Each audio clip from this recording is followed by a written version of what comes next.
Assalamu alaikum туғандар, мекендештер.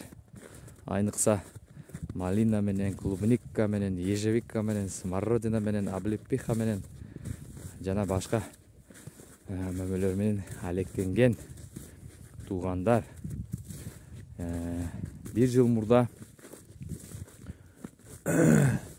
Бектемир деген акебиздин группасына bir себеп болуп кошулуп калдым эде.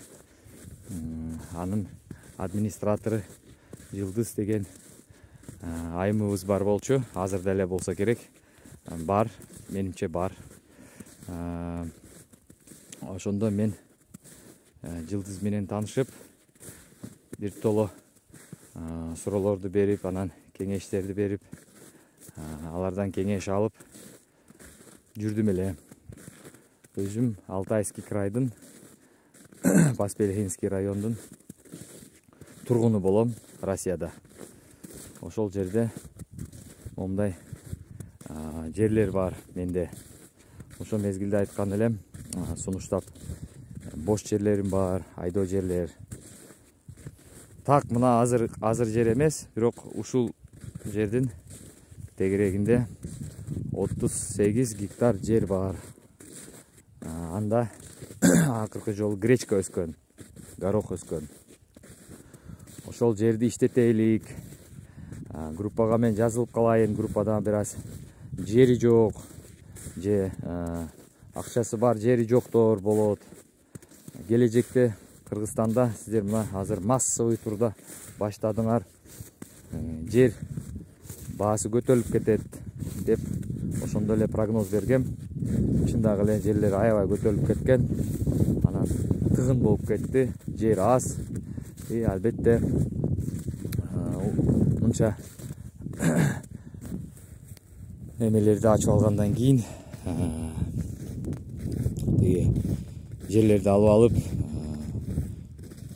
клубника тегип, малина тегип, ежевика тиккендерге жер аз, жетишпейт деп ошондо прогноз бергем. Азыр ошол болуп атат, как раз арада 2 жыл, 1 жыл болуп калды, 1 жыл өтүп калды. Мен ошол эме сунуштарын бергенден баштап ошондой кеңеш алып анан ошол мезгилде группаларга жарыя бергем. Өзүм убактынчалык Израилде жүрөм, капельный системаны окуп, кээки башка иштеримди дагы кылып, негизи мал менен, мал чарбачылык менен алектенем деп жазгам группага. Кимге жер керек болсо келгиле, чогуу иштешейик десем, арада ушундай акылмандар бар болчу. Бир Расул деген байке, аты жөнүн эле айта берейин. Билбейм ким ал. Башында ишенбестик кылып, булар мошенник, булар алдайт деп, жери жок болсо, жериң ушунча жериң болсо өзүң иштетпейт белең деген маңкаланып ошентип сүйлөшкөндөрү, ошондой жазгандары болуп кетти. Анан албетте арасында эжекелер да чыкты, аттарын унутуп калдым.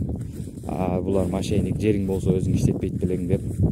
Жерим албетте бар, иштетем. Азыр деле көрүп турам Кыргызстанда кандай болуп атат, кыйын болуп атат. Баары бир ошол эле малинаны, ошол эле смородинаны эмеге алып келип атасыңар, Россияга, ошол эле Новосибирскке. Ал Новосибирск бизден 400 километр алыстыкта жайлашкан. Ошол эле Барнаул. Мен дагы бир жолу сунуштап келет элем. Азыр кичинекей өзүмдүн YouTube каналым бар. Ошол YouTube каналым аркылуу силерге кайрылуу кылам. Ошол именно клубника, малина менен алектенгендерге жер жок, кыйналып аткан адамдар болсо, келгиле могу жерде иштешейик. 38 гектар жерим бар, ошону иштетейик. Анан жана биздин айылга көчүп келген, мен себеп болуп көчүп келген кыргыздар бар. Ошолордун жерлери бар. Алар менен дагы кеңешип, жерлерин алып иштетсеңиздер болот. Сууга келгенде, сууду Кыргызстанда эле бардыгы чукур казып, ванналар жасап, насос менен капельный система. Бул жерде эле ошондой. Бияктан скважинага лицензия алып, скважина уруп, скважина менен су тартып жеткизсе болот ар бир эмеге. Анан сиз жер мисалы менин жеримде эле скважина уруп капельный системаны иштетсе болот. Кандай жолдору бар Кыргызстанда, бүт ошол жолдору бар биякта. Анан шарттары бар ар кандай. Бирок Кыргызстандан көрө азыркы учурда бияктын жерлери мындай айтканда арзан. А мен бекер эле берейин, келгиле, кошулгула, старт кылайлы.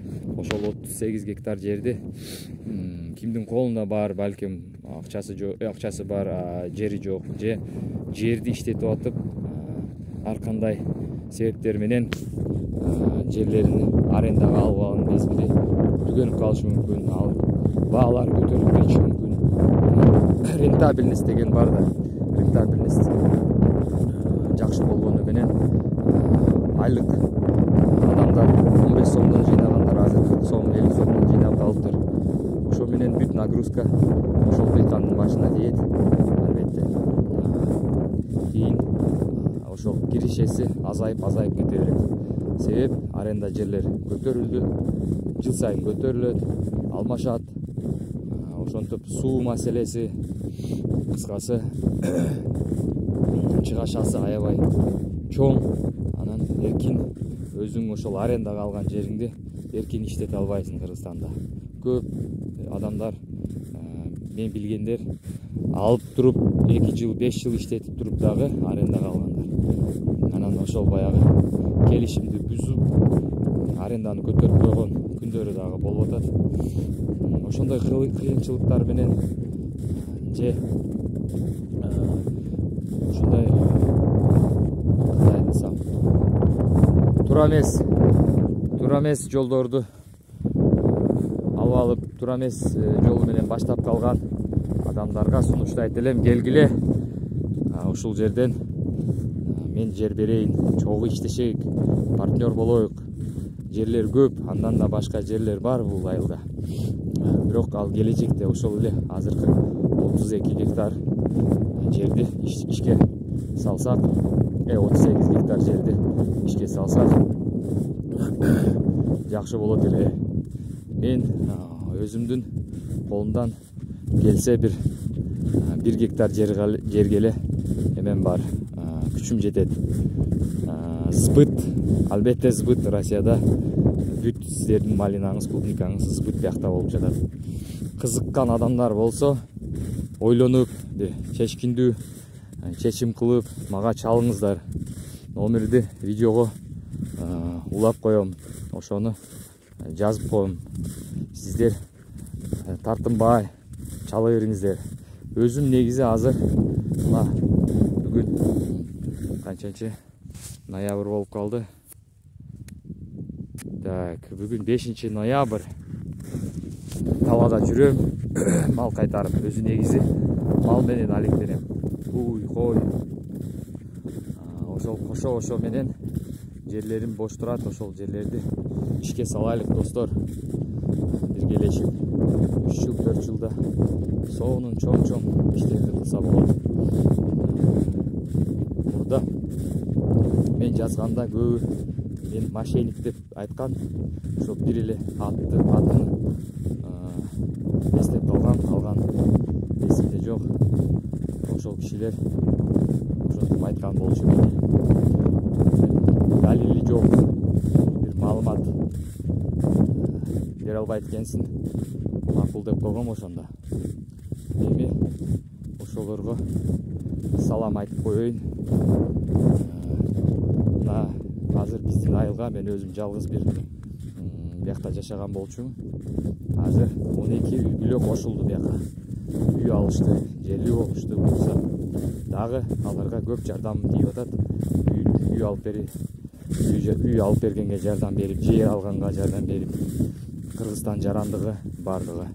Кыргызстан жарандыгы менен эч кандай тоскоолдук жок, чектөөлөр жок.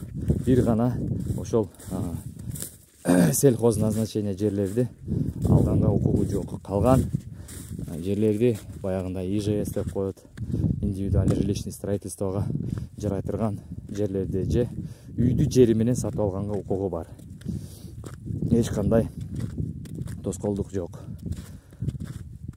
Конституциянын пункт 3, пункт 3, 62 статья менен адашпасам, эч кандай мыйзам чектөөлөрү жок.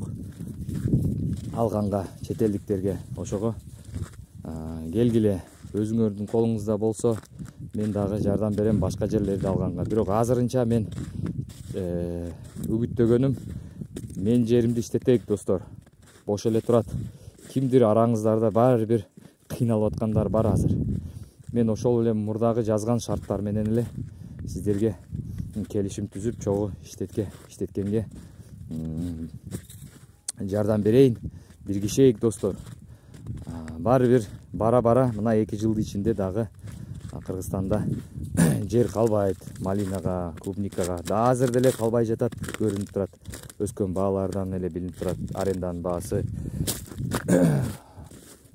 Албетте кимде өзүндө жери барлар, алар жыргайт өзү. Мен ошол мезгилде группада жүрдүм. Азыр деле жүрөм группада. Малина группасында, ошол Бектемирдин группасында, Жылдыздардын группасында эле жүрөм. Көптөн бери жазбайм, жөн эле окуп коем болду. Ошол мезгилде эле уже байкаштыргам, көп жер, аз жер арендага берилип кеткен, баалары көтөрүлүп кеткен. Кыйынчылыкты, бир топ кыйынчылыктары бар да аны. Ошондой кыйынчылыктар менен азап чеккендер болсо, чалгыла, биргишейик, но жерлерди иштетейик. Бул аздык болсо дагы 100-200 гектар жер тапканга мүмкүнчүлүк бар. Запаста жерлер бар, достор.